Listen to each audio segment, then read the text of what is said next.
Penyempurnaan dari PP 55 itu sendiri. Kemudian pemerintah juga ingin agar PP 55 atau PP 20 ini lebih tepat sasaran. Seperti itu. Jadi lebih tepat sasaran untuk pengguna UMKM, kemudian lebih adil, lebih berkelanjutan, serta berintegritas. Seperti itu. Nah, dari PP 20 ini mungkin nanti kita apa saja yang ada di PP 20 tahun 2026 ini. Seperti itu. Langsung aja boleh. Yang pertama, jadi kita akan masuk ke subjek dari penerima fasilitas dari PP 20 ini. Nah, kira-kira Ibu bedanya dari PP 55 sama PP 20 ini, bedanya subjeknya itu yang paling terlihat itu apa ya? Iya. Baik. Selamat siang. Perkenalkan dulu nih, kami dari KPP Cibenying, Bandung Cibenying, sama istilahnya apa ya, ngobrolin aja ya tentang PP 20 yang lagi ditunggu-tunggu sama kawan pajak semuanya. Jadi di subjek penerima yang baru, kalau dulu di PP 55 itu kan mungkin kita tahu ya, Mbak Pinky, ada orang pribadi, kemudian ada badan, kemudian si badannya itu terbagi atas PT, CV, koperasi, BUMDes dan sebagainya. Nah, di PP 20 itu mungkin lebih spesifik ke 3 penerima nih. Orang pribadi, kemudian PT perseorangan. 55 tadi ketentuan-ketentuan sebelumnya, sebetulnya kalau perhitungan omsetnya itu biasanya dihitung hanya dari peredaran bruto atau omset dari si kegiatan usahanya aja, seperti itu. Nah, bedanya kalau di PP 20 tahun 2026 ini, mungkin nanti kawan-kawan pajak bisa melihat di dalam pasal 58-nya. Jadi perbedaannya cukup signifikan. Kalau di PP 20 untuk definisi dari peredaran brutonya itu, yang pertama itu adalah jumlah keseluruhan peredaran bruto atas penghasilan dari usaha dan jasa sehubungan dengan pekerjaan bebas dalam 1 tahun terakhir sebelum tahun pajak yang bersangkutan, baik itu yang dikenakan PPh bersifat final atau tidak final, kemudian termasuk juga peredaran bruto yang diterima atau diperoleh dari luar negeri. Gitu. Jadi keseluruhan ya Mbak Pinky ya. Betul. Kalau dulu mungkin kawan pajak misalnya saya kerja terus saya juga punya usaha, nah yang dihitung hanya yang usahanya. Kalau betul dari omset kotornya. Nah kalau yang sekarang itu gabungan. Jadi kawan pajak misalnya kawan pajak itu punya usahanya di PTA, di cabang ini, nah itu digabungkan semuanya yang dimaksud di PP 20. Jadi enggak perbagian ya Mbak Pinky ya. Iya, betul. Jadi untuk penghasilan yang mungkin kawan pajak terima dari pekerjaan bebas atau mungkin yang bersifat final, karyawan, kemudian yang dari luar negeri, itu nanti termasuk ke dalam peredaran usaha. Kemudian di pasal 58 itu juga disebutkan juga untuk peredaran usahanya, selain tadi yang sudah disebutkan, itu juga ada definisi, yaitu berupa imbalan atau nilai penggantian berupa uang atau nilai uang yang diterima atau diperoleh dari usaha dan jasa sehubungan dengan pekerjaan bebas sebelum dikurangi potongan penjualan, potongan tunai, dan atau potongan sejenisnya. Seperti itu. Jadi memang kalau sekarang di PP 20 untuk cakupan peredaran brutonya dia memang lebih luas, jadi dia tidak serta-merta hanya dari usaha aja untuk penghitungan sudah melebihi dari 4,8 atau belum, dia tidak dikenakan PPh final. Nah, ada perubahan yang mendasar juga ini Ibu untuk subjek pajak orang pribadi ya. Jadi kalau dulu ya Mbak Pinky, aduh aku 7 tahun nanti aku harus pakai pembukuan, kemudian atau aku harus menggunakan PPh lebih dari 7 tahun, 10 tahun itu tidak terhingga. Jadi menunggu si aturannya ini kalau dicabut, kalau memang tidak dicabut ya mungkin perorangan yang tadi didirikan oleh orang. satu orang oleh wajib pajak pribadi yang bersangkutan tadi bagi suami dan istri. Nanti untuk penghitungannya pun nanti akan digabungkan dari suami dan istri serta si PT perorangan yang tadi didirikan seperti itu. Jadi tidak serta merta dari individu perorangannya aja, tapi atas si PT perorangannya pun nanti akan diperhitungkan apakah tadi dia sudah melebihi atau melewati dari peredaran bruto 4,8 itu atau belum, seperti itu. Jadi mungkin gambarannya gini, ketika si suami punya usaha atau pekerjaan, penghasilannya berapa, si istri punya penghasilan berapa, kemudian si suami punya PT perseorangan atas nama si korporasi, sebenarnya masih juga menggunakan 0, ya. Iya betul. Jadi kalau kayak tadi CV, firma, PT atau BUMDes, karena di PP 20 ini dia sudah dikeluarkan dari PPh final, sehingga nanti untuk jangka waktunya dia mengikuti ketentuan yang lama. Jadi kalau misalnya di 2025 sudah selesai, ya berarti nanti untuk 2026 dia sudah menggunakan tarif umum seperti itu. Jadi intinya kawan pajak coba cek dari PP 55 ke PP 20 itu yang paling krusial apa kira-kira? Mungkin untuk WP orang pribadi ya sebagaimana yang diketahui, mungkin untuk dinyatakan itu tetap berlaku untuk tahun pajak SK-nya ya 2025 sama 2026 nih. Kemudian untuk wajib pajak orang pribadi dan wajib pajak badan yang berbentuk tadi itu CV perseorangan, itu yang didirikan oleh satu orang, berarti yang PT perseorangan kan, PT kan mungkin banyak. Nah, yang dimaksud PT perseorangan itu yang hanya dimiliki atau didirikan oleh satu orang. Jadi mungkin kawan pajak agak, PT kok cuma satu orang? Memang ada PT perseorangan, cuma yang dipunyai satu orang. Kalau secara umum kan PT memang 2 orang yang lebih dari satu. Nah, yang dimaksud PT perseorangan di sini itu yang hanya dimiliki oleh satu orang.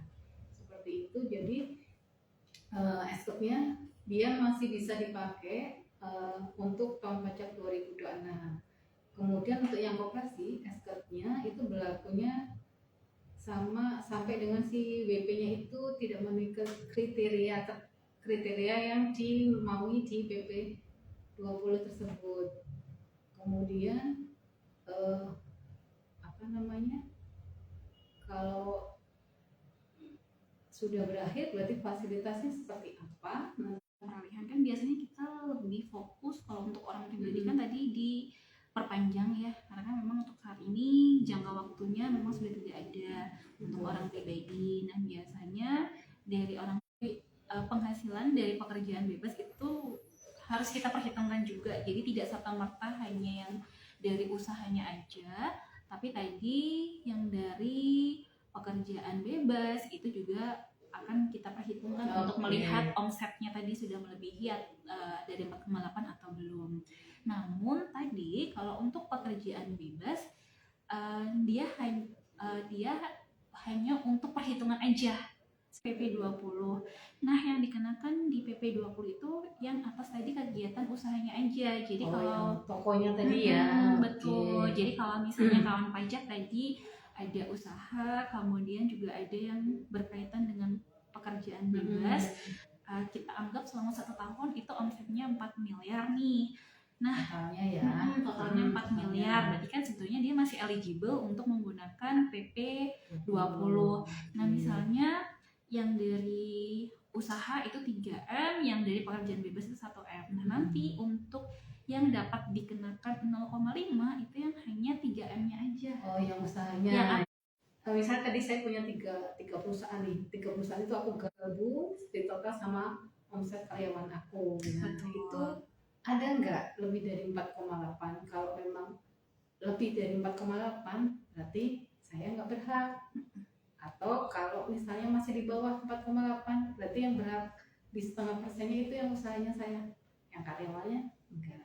Seperti itu yang dimaksud di PP 20 ya Mbak Vicky ya. Betul sekali. Pun ketika misalnya nanti di pertengahan ternyata omsetnya sudah di atas 4,8 nih misalnya, itu tetap kita akan menjalankan di 1 tahun dihabisin ya. Betul, di 1 tahun Dihabisin. pajak penuh kita tetap menggunakan UMKM. Nah, untuk tahun berikutnya berarti karena tadi dia sudah melebihi dari 4,8, jadi kawan pajak sudah tidak berhak untuk menggunakan yang 0,5%, jadi sudah menggunakan tarif umum. Tarif umum ya. Betul. Ya, biasa seperti itu. Atau kalau misalnya PT perseorangan nih, misalnya saya konsultan nih, saya konsultan pajak nih misalnya, kan saya memberikan jasa konsultan ya Mbak Pinky ya, itu kan termasuk apa namanya pekerjaan bebas ya, konsultan atau notaris lah, katakanlah pengacara atau notaris. Saya profesinya itu, kemudian saya mendirikan PT perseorangan nih. Nah, si PT perseorangan itu aku juga memberikan jasa sama nih atas kayak misalnya notaris lah. Saya memberikan jasa notaris. Apakah boleh menggunakan 0,5 tadi? Nah, itu mungkin kan kawan pajak juga itu kan PT setelah digabung kan masih di bawah 4,8. Nah, tapi di aturan ini PP 20 caranya nggak begitu ya Mbak Pinky ya. Jadi kalau si PT-nya itu memberikan jasa sama dengan si yang punya ownernya, dia kan memberikan jasa apa namanya kayak pekerjaan bebas, maka tidak berhak ya Mbak Pinky ya. Seperti itu. Jadi di apa ya agak dipilah-pilah ya Mbak Pinky ya gitu.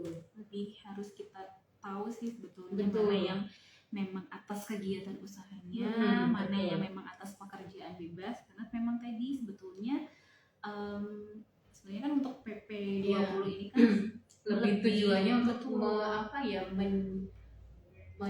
menyederhanakan administrasi si pelaku usaha kecil ya Mbak Pinky ya, kemudian memberikan kepastian. Betul. Jadi jangan si saya punya badan banyak terus pecah-pecah itu kan nggak adil bagi yang kawan pajak yang mempunyai usaha yang sama istilahnya kan. Untuk pelaku UMKM yang lainnya jadi tidak adil seperti itu. Jadi makanya memang terbit PP 20 ini ya tadi gunanya memang sebetulnya lebih mengarah dan memang lebih fokus ke pelaku usaha kecil, kemudian juga lebih kepastian hukum kepada mereka agar takutnya tadi yang biar tidak kalah saing dengan pengusaha lain seperti itu. Kan mungkin Mbak Pinky punya 1, saya punya 3 nih misalnya.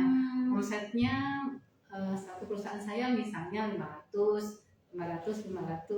Peralihan kalau misalnya memang masih berhak, si wajib pajak itu masih bisa sebetulnya untuk menggunakan PP 20 ini seperti itu. Berarti kita tidak perlu membuat apa nih Mbak Pinky, misalnya kemarin aku misalnya atas usahaku tak laporin pakai NPPN nih. Terus ternyata keluar nih PP 20. Aku masih bisa dong pakai karena di orang pribadi itu kan tidak ada mengikat 7 tahun dan sebagainya, masih tak terhingga.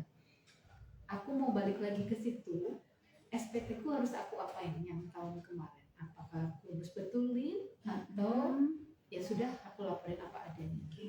Kalau misalnya apa yang harus kita lakukan, kalau misalnya memang ini kan sudah ada hitam di atas putih, sudah ada ketentuannya, jadi memang alangkah lebih baiknya kalau misalnya memang sudah ada ketentuannya dan mungkin SPT yang sudah dilaporkan ini tidak sesuai, ya memang kita pembetulan SPT aja.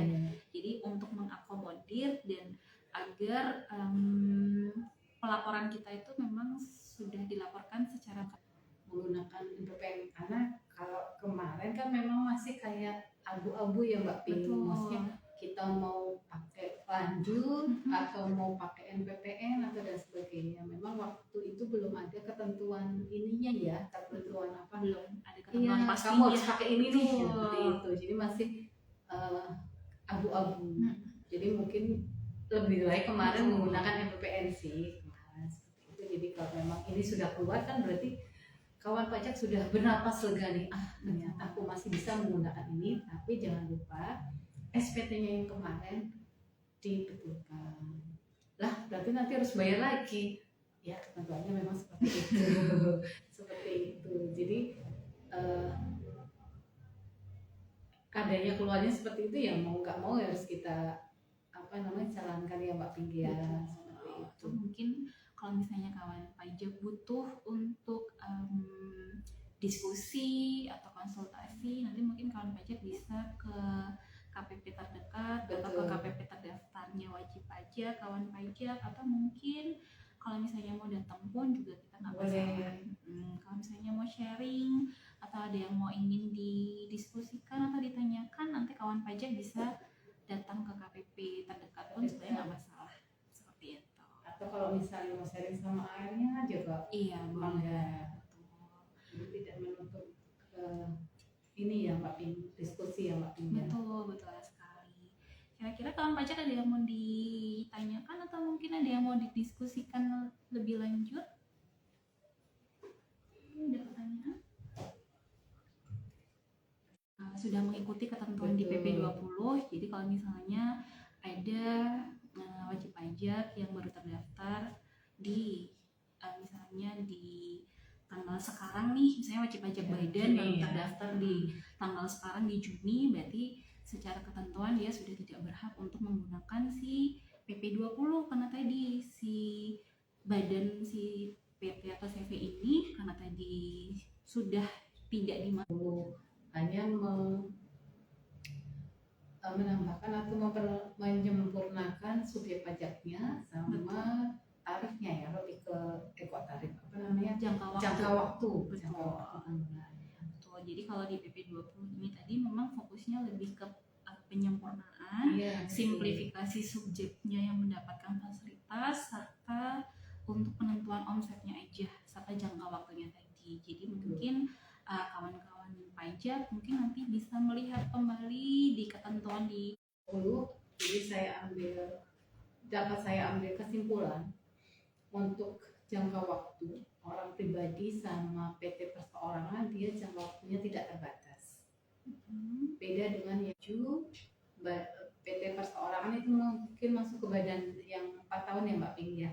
Betul. Jadi yang di aturan sekarang yang baru kita ulang lagi nih, kita refresh lagi untuk orang pribadi sama PT perseorangan, dia jangka waktunya tidak terhingga atau tidak terbatas. Kemudian yang koperasi itu yang dulu kan memang 4 tahun, di PP yang PP 20 dia juga masih 4 tahun. Jadi subjeknya dari dua, istilahnya kalau di PP 55 kan cuma orang pribadi sama badan. Kalau yang di PP 20 itu dibagi 3 sub ya, orang pribadi, PT perseorangan sama koperasi. Nah, jadi yang membedakan itu aja.